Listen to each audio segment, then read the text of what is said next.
Hinaman. Hinaman. Hey man, are you high? Nah, man. Man. Nah, man.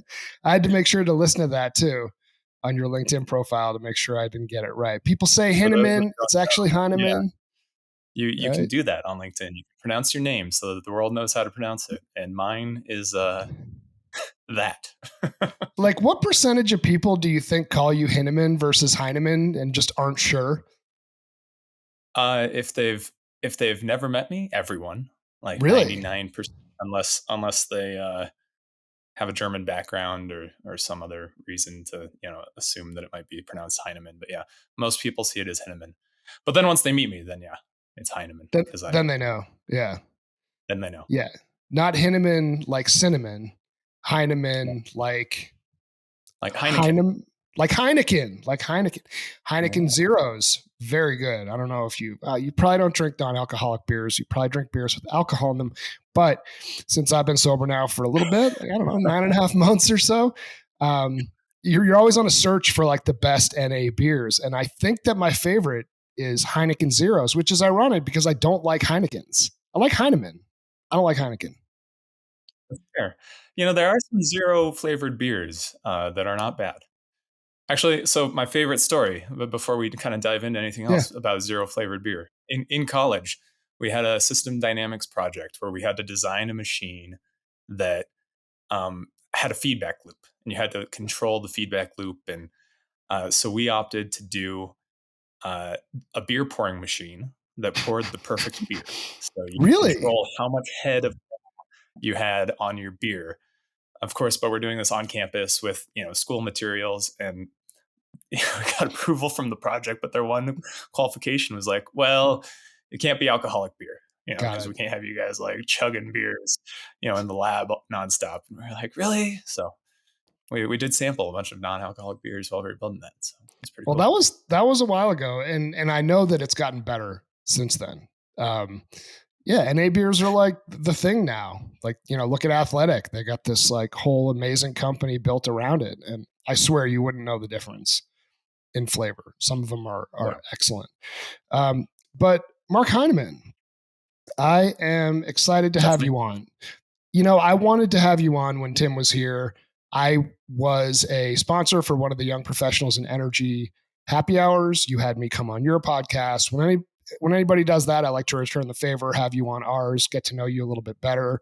But I've always found you to be very genuine, very authentic, very unconcerned with how people view you while still maintaining like a great level of respect within our industry and within your kind of core friend group. So who are you, dude? I know you're from Western Colorado. Why don't you give our listeners a chance to know who is Mark High Guy? Thanks, Jeremy. That's very kind of you. Kind words. Yeah, I like to say I've got my work face and I've got my non-work face, Yeah. but also like to be genuine. So the short story is, yeah, licensed professional engineer, kind of technically minded, but I also enjoy writing and am kind of personable. I love meeting new people and getting out and networking. I grew up in Western Colorado in a small town called Rangeley. For Yeah. listeners that may be unaware, Rangeley is a small oil field town, and so grew up working in the patch, working for my dad. He owned his own natural gas company, and it basically told me that I never wanted to work in oil and gas, and so I went to school I to love learn about that. and energy technologies. And then as soon as or halfway through school, I got an internship with an energy company that happened to be an oil and gas company. It was literally their branding, right? It was the energy of Enerplus. And I was like, okay, Nice. well, it's oil and gas, but I guess I'll give it a try. And David Ramsdenwood hired me for a summer internship, which was super fun. And I realized that being an engineer in oil and gas is much sexier than being a manual laborer. So I was Yeah. like, well, maybe I can do this. But yeah, I spent my career kind of doing all sorts of energy projects, engineering projects. I think of myself more as like a project manager than true like hardcore engineer, but love everything about it. So And you like technology, and that could be because of your age, right? I think you'd be considered a millennial, right? Yeah, Um, absolutely. right. So, I mean, you've always come up with a tech focus. And I even remember, geez, this must have been 4 or 5 years ago at Franklin Mountain, where you're working now, um, getting referred over to you. I'm like, who's this young guy that we're talking to? And they're like, oh, no, that's the tech guy. Like, if you got tech, you need to go talk to him. And it was very clear that you had a really good understanding of sort of the holistic enterprise technology landscape and probably lean toward more of the newer, more disruptive technologies, which I do myself and feel a little bit of a kinship with you because of that. Growing up in Rangeley, so I'm a country guy myself. I grew up in a small town in New Hampshire, probably about 1,500 people, a few hours from the nearest city, and really liked it. There was no oil and gas there whatsoever. There are some windmills now, which is a total eyesore, at least for me. But talk to me about what it's like growing up sort of in the middle of nowhere. And I'm guessing that oil and gas was like the big industry out there, right? Is that where It most of the was, jobs yeah. were? So there was, yeah, it was the oil field that I say oil, but there was also gas field south of town, and the Piance Basin existed and kind of was Okay. up and coming. But there was also a coal mine, so Desperado mine that employed about Wow. 200 people in the town. That I worked in for a summer job in between my first summer out of high school and then first summer after my first year of college. Worked underground as a manual laborer. Which, if you want to be really good at calculus, go work in a coal mine for a summer, and nothing makes you study harder than Yeah, going right. back to school and being like, "This could be my life." Nothing against it, it's great exercise, great work, but I don't know. I like to exercise on my time rather than for employment. But um, no, I really enjoyed it. I always say it's a great place to be from. My Yeah. dad characterized it as a kind of like growing up in a first world country with a third world extraction industry, where we were literally on the frontier. Um, it wasn't uncommon for my dad to grab 4 or 5 of my buddies on the weekends, and we go and do projects out on our wells. Wow. Like, we would go strap tubing or take it to location. I'll never forget what one of the most vivid memories. We had a gooseneck trailer, uh, and we were carrying about 3,000 feet of tubing from the yard to location. And Dad had a workover rig that was coming over on Monday, and they're going to swap out tubing. But he's like, "Oh, we can save some trucking money and have the kids just come out here, and we'll, Nice. pay them under the table and like get them greasy and dirty, right?" And so, I mean, it wasn't super hard, but when we were trucking the tubing to location, we went through this ravine. And for those that aren't familiar, Northwest Colorado is not the Permian Basin. It is rugged, it is mountainous. There are gullies that get washed out, it is muddy. Um, the Permian Basin is so easy compared to that, like from a topography Yeah. standpoint. And so we go through this ravine, and somebody, but probably my brother, God bless him, hadn't locked the gooseneck. Oh And my God. when the trailer wheels went through the ditch, the gooseneck trailer hopped off of the hitch in the back of the truck, landed on the bed of the truck, and slid forward until about an inch away from the cab. And like we hear, of course, you feel and hear this happen, all heads turn around and are looking at it. And my dad's driving, and all he can think is, "Oh my God, I've got 4 kids and the 4 teenagers in the car, and here's this 3,000 pounds or joints of tubing like that are about to come through the cab windshield and crush these kids, Oh my like, and God. kill them." And it stops an inch from the cab and then gets thrown backwards, right? Rips the tailgate off and like tubing everywhere. It's a disaster. That's awesome. But yeah, Stuff it's like just that kind of must very happen. real for job, right? Like I mean, if this was, TikTok days, that video would have gone viral if you could have kept it, right? I mean, yeah, like anything that's that close to no cameras. fear or Yeah, disaster, but doesn't turn into it is awesome. yeah. Um, that's No, and we that's didn't. fun, I don't think at the time we realized like how close to death we were. We're right? just like, oh man, that was crazy. Glad nobody got hurt. Yeah, I So mean that now some memories are going through my head of like basically near death experiences where it's just sort of like, oh yeah, I guess that's just sort of what happens when you're like a teenager or whatever. But yeah. makes me nervous since I have teenagers of my own. But That's fun. So you grew up kind of in the patch for sure, out in Rangeley, good place to be from, and then you decided to go to CU. So even though you're a Colorado kid, that's still a different world. I mean, Boulder versus Rangeley, Yeah. CU, you've got a lot of that like out of state coastal money, people that are coming here, and even probably just like weather wise, it's different. How'd you feel about CU? Did you like going to CU? It was a phenomenal experience.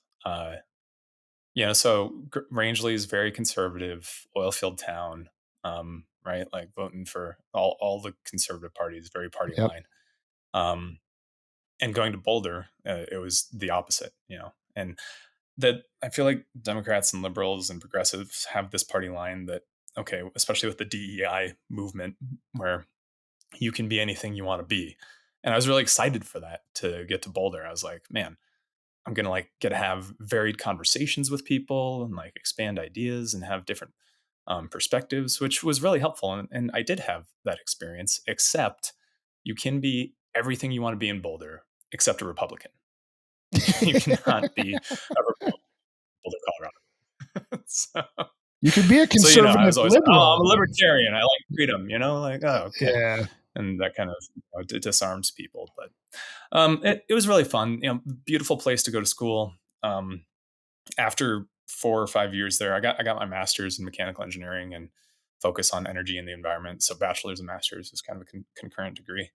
Um, but after a while, you're like, man, nobody here realizes that like oil and gas exist. Number one, Yep. there's no real conception of how like energy's made or produced.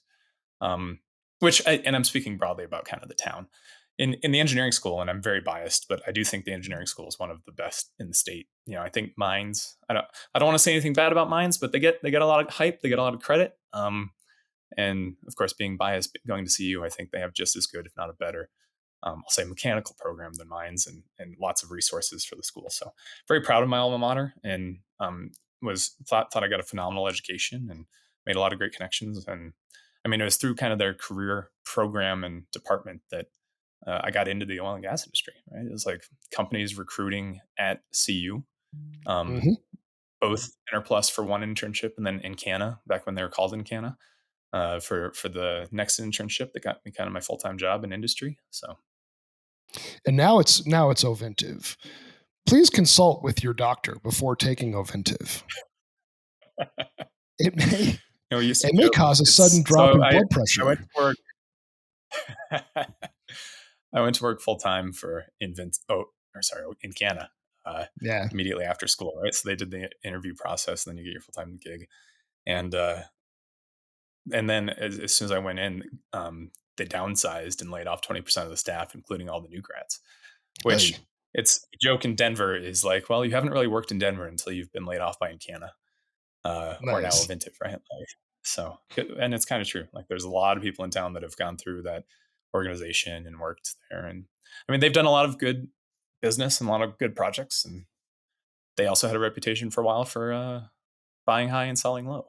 So, That's true, and but they've made it work, and they have a lot of really smart people there.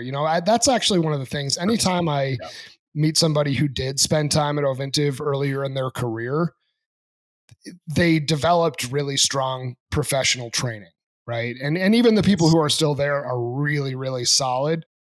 For me being like a tech guy and a sales guy, you always have to be cognizant of meeting your audience where they're at. And the yeah, conversation gets relatively deep and technical with Oventive very quickly, regardless of role, right? Some companies, it's like, well, that's an accountant and all he thinks about is accounting. The people at Oventive in accounting or IT do think holistically about the organization and technology. And I don't know if that's just simply like the caliber of resource that they have or the type of professional training that they offer, but I think the it's caliber is partly the high. leadership. Really? Well, think about the leaders of oil and gas companies Yeah. specifically. Yep. They can be landmen, geologists, accountants, engineers, Yep. generally. Yep. Um, and that background generates a different kind of culture uh, for each organization. And traditionally in Canada, I mean, look at their past CEOs. Almost all of them have been engineers.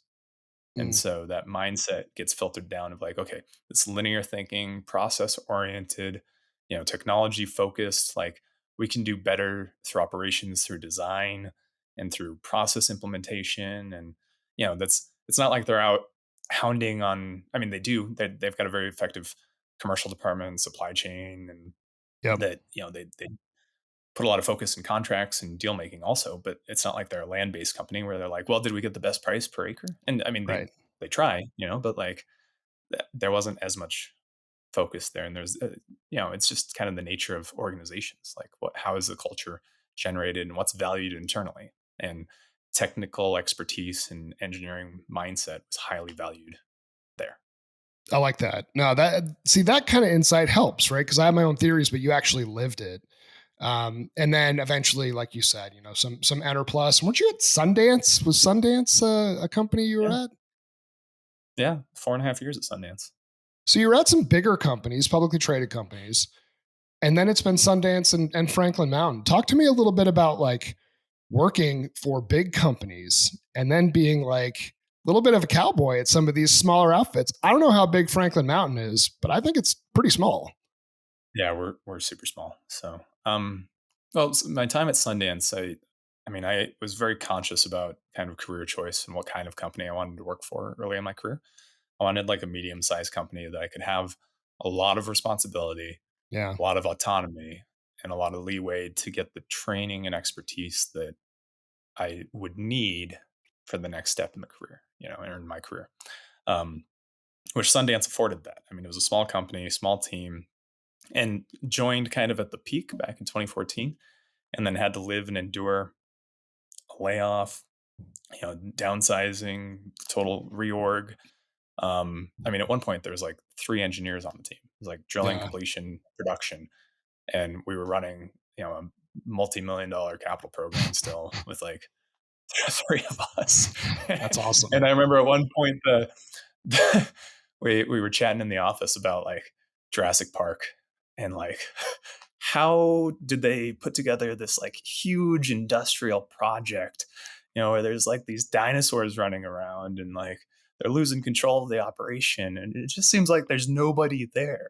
Like who's at the helm of this? Who's running this? And then like one of the other engineers on the team was like, kind of like what we're doing now. Like, you mean like us, you right? mean this group? You mean us? Like, I it was love like, it. oh, no, that's pretty funny. But no, it was awesome experience. And gave me the kind of expertise that I needed to go and be part of a small team to do a lot of different jobs. Right. So I mean, in my career, I've touched just about every piece of the upstream oil and gas industry, um, drilling, completions, production facilities, pipelines, project managed all of those, and that gave me the opportunity that one of my mentors had a startup, needed an ops guy to come in and like help with the startup. That project eventually got acquired by Franklin Mountain. Hmm. Um, and since then, Franklin Mountain's grown and we've produced a bunch of wells and drilled a bunch of wells in Delaware Basin and southeast New Mexico and kind of hit a bunch of our targets and objectives. It's been really an awesome opportunity and awesome company to work for. So. That's great. So it's a little bit rare, I guess, for people that are listening that aren't in oil and gas, and that's probably, I don't know, maybe 20% of our listeners, just personal contacts of mine. It may seem like a generic oil and gas engineer can do all of these things, but being a production engineer versus being a drilling engineer or completions engineer or midstream is completely different. Where do you sort of lean toward as like your subject matter expertise or what you're kind of most passionate about as an engineer in oil and gas? Where do you think you slant to? I actually lobbied at one point for my title to be Renaissance engineer. Nice. That one didn't fly, but when we started Franklin Mountain, I did some allow me the title of director of engineering and innovation. Which, like, what does that mean? It was just basically like, oh, can go and look at a bunch of different projects. So I honestly, I feel like a generalist, Yeah. and feel capable of diving into a bunch of different projects and asking questions. And a lot of it comes from a background of humility and not being good at things and having to ask a lot of questions, but then also being given the reins for a lot of projects to like go and do stuff, you know? So like by way of example, when I was at Sundance, we had two drilling engineers, we had a layoff, and then it was down to me basically being the drilling department. Wow. And 3 months after like the layoff, we decided we were going to pick up 3 rigs at the start of the year. And so I had to put together like a 3 rig program by myself, like go and hire all the contractors, put all the IADCs together, like get, um, do the design work, do the operations, hire the whole team and the field team, that was a lot of fun, right? But then like, okay, you do that for drilling, now turn around and go and build some facilities, like to similar skill set, different technology. So I don't know. But That big probably didn't answer very well, No, but but big it was dollar. I mean, you basically said yes, yes. yeah, But I mean, yeah, big dollar. Those are large capital outlay projects, right? Like you really can't yeah. screw it up. So for somebody to trust you with that says a lot, right? And shows that you've definitely developed solid rapport with senior leadership. And you've mentioned mentors a few times, and we're going to get into all that. We're also going to get into nuclear as well as your podcast. It's sort of something I know that you're passionate about, so we're going to have to touch on that. But I'm hitting you with a surprise right now. Every once in a while on What the Funk, I like to do a quick lightning round, right? Put you right on the spot, and I'm just going to say a Let's do it. name or a word or a thing, and you're going to have to give me like the first couple words that come to mind. Okay? So we're Sweet. going to start with David Ramsden Wood. Rambunctiously intelligent. Wow. Okay. I dig that. I dig it. Let's go with nuclear. Prosperity. Okay. We're going to get into that. We're going to get into that. Something timely here. Denver Nuggets. Winning. Yeah. Right now, right? Um, let's go with Oventive.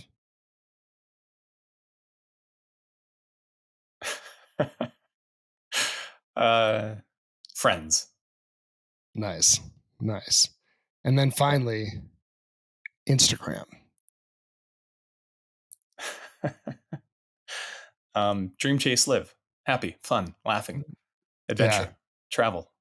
Yeah. I All feel those I feel things. like First, like, I know you personally better probably than I actually do because of your Instagram stuff. I think you've got a good mechanism to I communicate forget there. who follows me on Instagram. Like, it's really challenging because then, like, I'll go to bars and introduce myself to people, and they're like, "Mark, I've been following you since 2016." And it's like, "Oh, cool. So you know me."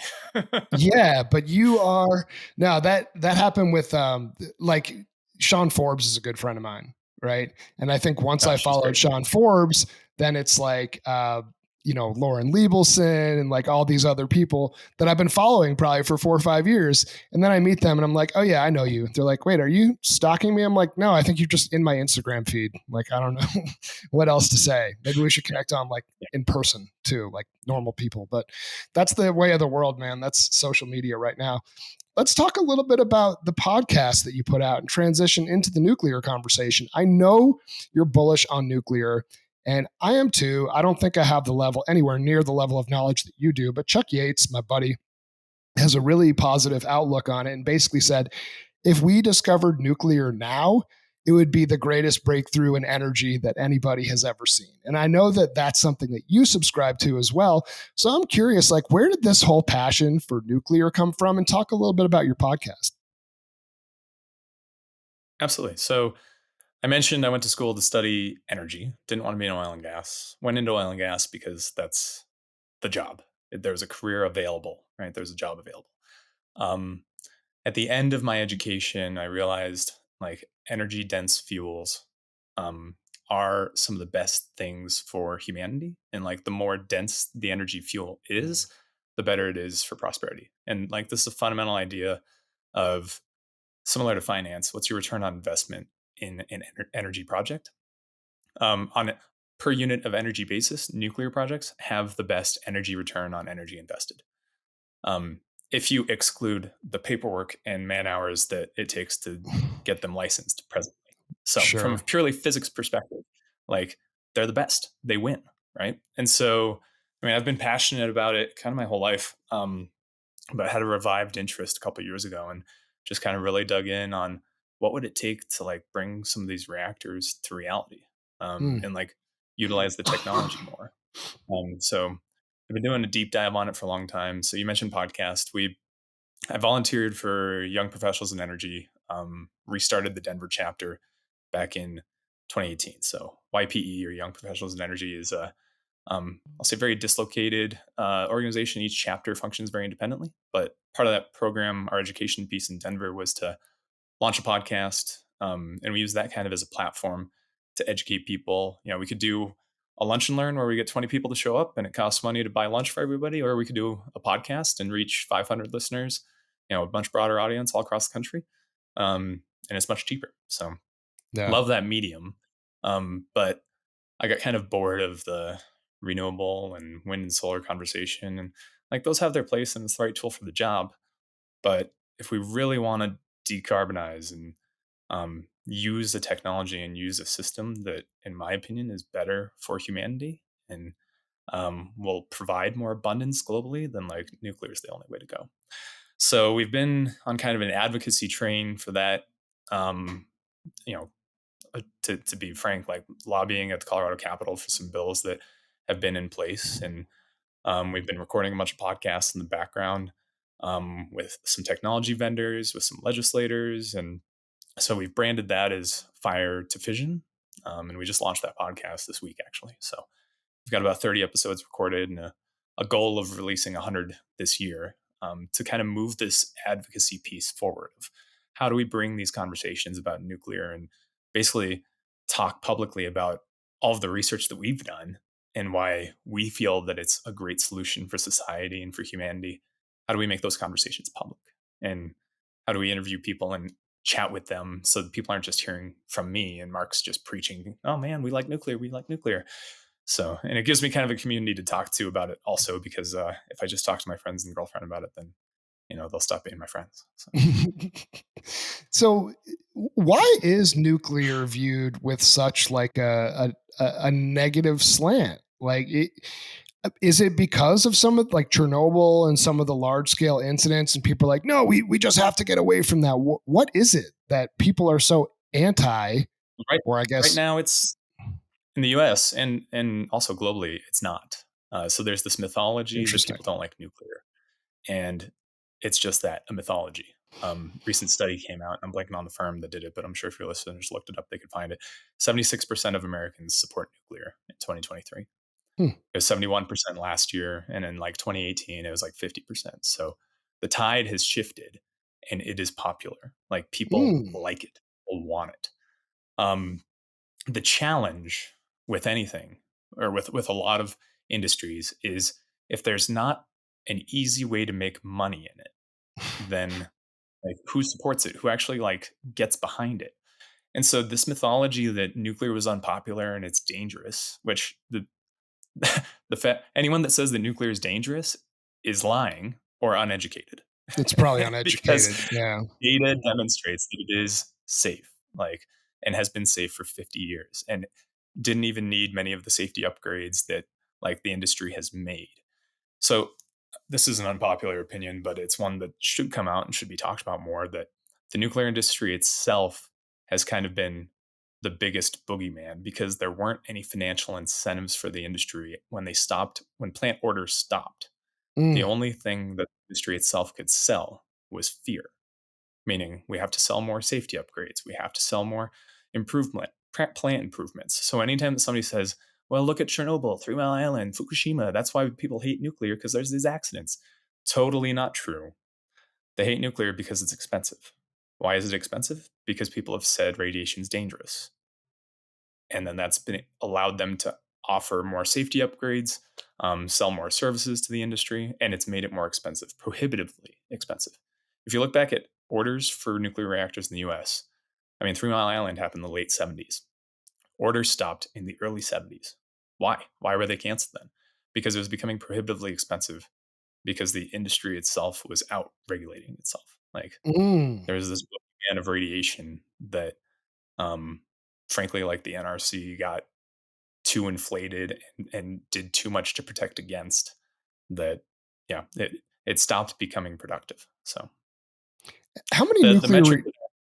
Sorry. No, keep going. I shouldn't have cut you off. Keep going. No, you're good. The metric that I like to use to think about this is dollars invested per life year saved. So if you think about nuclear, how many more dollars can we invest to save more lives and years of life? And it's a really low return on investment. On the other end of the spectrum, what would be a high dollars invested per life year saved?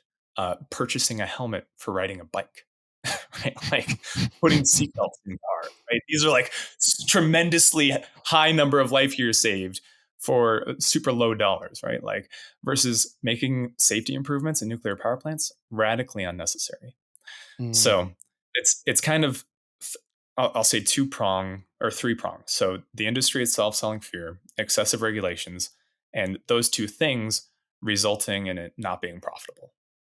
So if we peeled back some of the regulations, then it would be much easier to build cheaper plants and improve them, iterate on them, make them easier to build. Um, Still keep a high safety standard. I'm not saying don't make plants dangerous, but I'm saying peel back some of the regulations and requirements that people have to actually build these facilities. And then the nuclear industry itself will be incentivized to promote itself and not just sell fear. That well, I just learned a lot. I mean, that was probably the Cliff's Notes. I'm sure you could get much deeper in all that, but just some like high level basic questions for my understanding and for our listeners. Like, how many nuclear reactors, how many plants exist in the U.S.? So plants, there's about 50, and there might be Okay, multiple reactors at each plant. So there's mid 90s, like 92 or 94 and, in the US. where are they? Most of them are on the East Coast, like east of the Mississippi, but they're like close to population centers, right? So these are Okay, massive power plants that are really helpful and produce 95% of the time. Yeah, the capacity factors are super high, carbon free electricity all the time, generally, right? Like very, very, very valuable.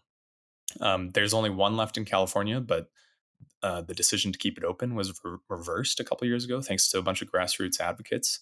Um, which is incredible. Like it's an awesome story if anyone doesn't know about the Diablo Canyon nuclear power plant and Mothers for Nuclear. Like go look it up. There's a bunch of podcasts about it, but hmm. it's really inspiring what they've done to keep that plant open. And like the California governor did a total 180 on it, where he used to lobby against it and say like we need to shut down nuclear power plants because they're environmentally dangerous, which is a total farce and makes absolutely no sense. But did a complete 180 and said actually we need to keep them open, and it's like our number one source of carbon-free energy. So like a stat, that plant in California provides 8% of the state's electricity. They're Mm-hmm. already having blackouts and brownouts. If they shut down that plant, like they're cutting off, and it's like the majority of their carbon-free electricity. You know, And like that point right there is why I could actually see some momentum toward bringing these back. Because look, I mean, ESG and the Inflation Reduction Act, this is all about creating innovative ways and even funding innovative ways to reduce emissions, to reduce methane in the atmosphere, which is great. Like, I think we're all on board with that. But how do you do it? Right? How do you actually yeah, get there? What are the mechanisms to create technology that can make it happen? And then all of a sudden you're like, oh shit, like there's actually something that we could just like turn on that does all of yeah, that. We have the yeah. technology, right? We have the way to get It's there, been around for 70 years, right? Like, and it's been around forever, right? I mean, to me, yeah. it's really fascinating. I think it's an area that I want to learn even more about. Is there a power plant in Colorado? There's not a nuclear power plant in Colorado. There used to be.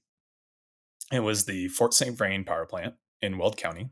Okay. A lot of people don't know that the structure that housed it is still there, and you can go and tour it. A group of us went and toured it a couple months ago, which was awesome. It's a really cool facility for a tech geek like me. I'm like, oh my god, look, this was a high temperature gas reactor. It's like one of my favorite kinds. Oh, you can see the containment building, and there's all this old infrastructure. It was really cool, but kind of nerding out on it. There are several coal power plants in Colorado, Sure. namely Comanche Peak down in Pueblo, and then the Craig Station in Moffat County and the Hayden Station in Routt County, that are kind of right next to each other. Those are all scheduled to close.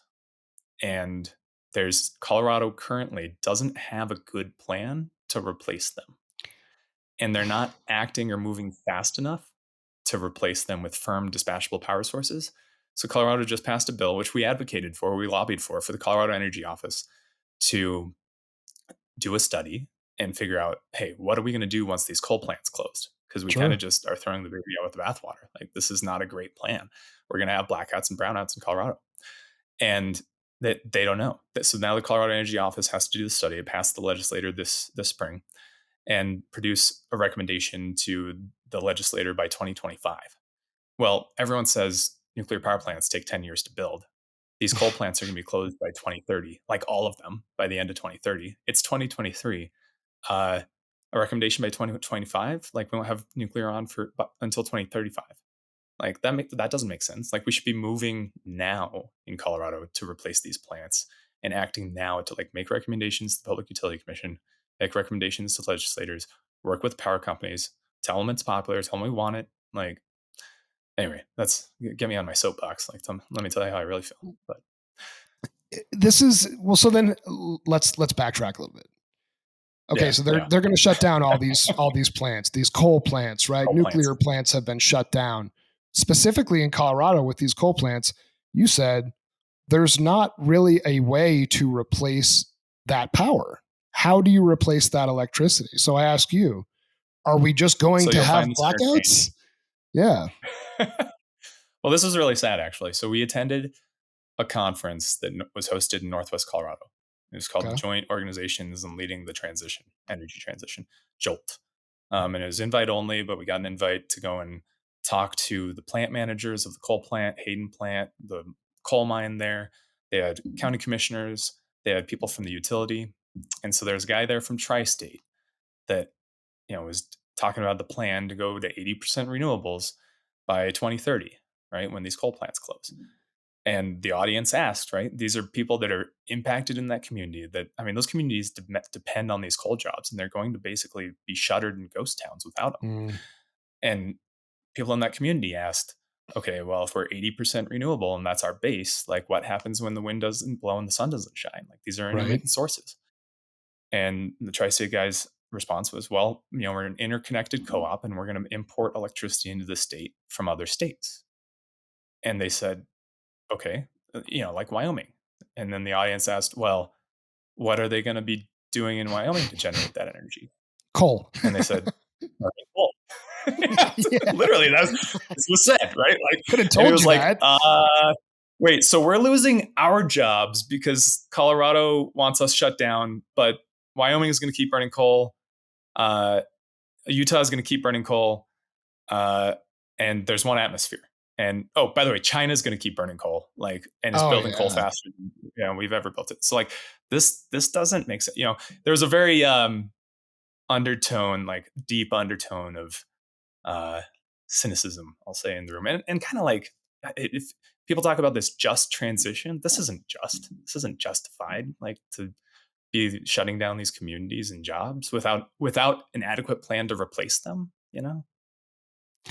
Anyway, it was very It's sobering. NIMBY, Sobering. it's NIMBYism at its finest, right? And I'm glad that people can get to the bottom of that, regardless of how you feel politically. Oftentimes, like in Plymouth, New Hampshire, right, where I grew up, beautiful rolling hills. Picture the White Mountains, right, snow capped. It's really beautiful, and honestly, part of why I love Colorado and why I've settled here and my kids grow up here and I've been here for 20 years is because it actually reminds me of New Hampshire, just bigger, right? The peaks are taller and the weather's better. So you can do more of the awesome outdoor stuff that I grew up doing all year. So there's skiing out there, there's everything. Well, now on the top of these rolling hills, there's windmills. And the windmills generate power that goes to Canada. So I'm like, so now our view is actually ruined. And I have to stare at these huge eyesores. And what do we get from that? Well, we got more traffic and bigger trucks driving through the town for 7 years when they were building them, right? And more dead Yeah. birds. But who actually benefits from this?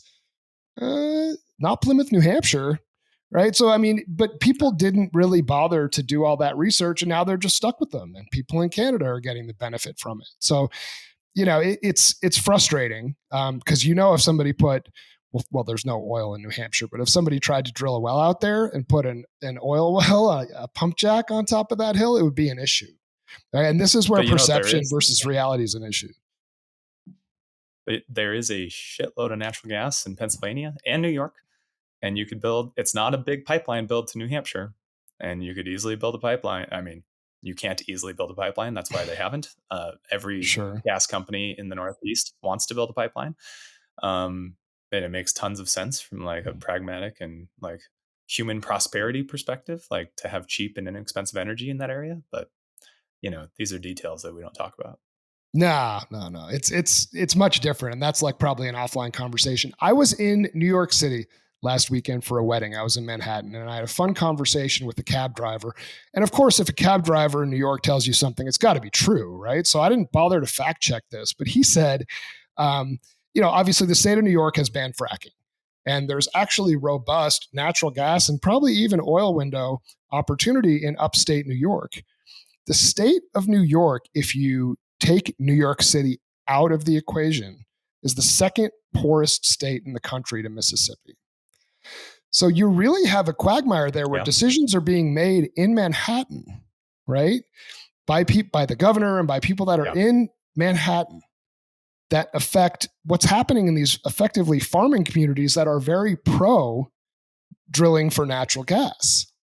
And the rest of New York, if people haven't been there, it's not the city, man. 100%. The Marcellus Shale also exists in New York. This is actually near and dear to me. My dad put together a land play and bought a bunch of acreage in New York, and Really? we've seen zero return on investment from that. Which is probably good for me. I mean, I don't know if I'd be working if that had been successful, but like, you'd just be putting out more funny Instagram stories, so I could live with that. That's true. Yeah. So where do you see your career going? Like you've got this real passion for nuclear. You have a ton of experience in oil and natural gas drilling, completion, production. Is this something that you're eventually going to like either merge or start your own oil and gas company, start a nuclear company? Maybe that's too much to share, but I'm kind of curious, like where do you see your path taking you over the next 5, 10, 20 years? Yeah, I mean, I don't know. I feel very entrepreneurial. Time at Franklin Mountain's been awesome, and I'm like fully dedicated to that program now. But like oil companies are cyclical, the industry is cyclical, and we're all temporary. You never know where you're going to end up tomorrow. So always wanting to keep your eyes open. But I mean, my driving passion my whole life is like produce energy for America and the world. Yeah. And so however I can do that best, and whatever projects we can put together to work on to do that best next, like I want to work on those kinds of projects. As I feel very proactive, and growing up with kind of your parents that ran their own mom and pa company, it's like I've got kind of a different mindset than perhaps what might be typical of some engineers, that where it's like whatever it takes, right? Like, I mean, there's often been times that I say, well, I'm going to do whatever it takes to get this project done, even if I have to like go out and do stuff myself, Yep. So that's pretty broad, but yeah, want to continue generating as much energy as I can for society. Yeah, it's energy production, and I like that, and it's part of why like your branding does surround energy. I've noticed that, right? Whether it be young professionals in energy, whether it be fission and fire, being an energy centric podcast, you're doing a good job, I think, of showing, hey, I work in oil and gas, but ultimately we're producing energy, and we want to produce as clean of energy as possible, which I think we do a good job of here in Colorado, and hopefully we'll continue to do a good job of. Mark, we're going to wrap up here. Where can people find you? LinkedIn, your podcast, where can people see, all right, where's this dude? I want to talk to him about energy policy. I want to go on his podcast. I want him to come on my podcast. Where do people find Mr. Mark Hinaman? Absolutely. So LinkedIn's great. Mark Heineken, right? We talked about the pronunciation, but the spelling is just like Chinaman without the C. So yeah, pretty forward there. The advocacy brand or energy think tank brand is Fire to Fission. So that's the number 2. We've got firetovision.com. And then if you search on any of the podcasts or YouTube medium, you can see find our podcast and listen to us interview energy industry experts and people that work in predominantly the nuclear industry, but we also want to talk to oil, gas, and maybe even some coal. And then, if you're my personal friend, then I'll let you follow me on Instagram. So that you had to drink beer with me. That happened. So I did it. I made it, Mom. I just wanted to say, Mark, before we wrap up here, I just wanted to say I feel like I've had some very real and authentic conversations with you over the past really kind of year and a half where we've gotten to know each other better. I think you're a great steward and representative of the younger folks in our industry, and hope that you sort of continue putting that authenticity out to the masses because it's important. And that's something we preach all the time on here is being genuine, being authentic and finding your true self. And I think for a younger dude, you've kind of already done that, which I admire. And my ask of you is just keep passing that on to others. So appreciate you coming on today. Appreciate who you are, what you represent. Thank you, man. Appreciate you.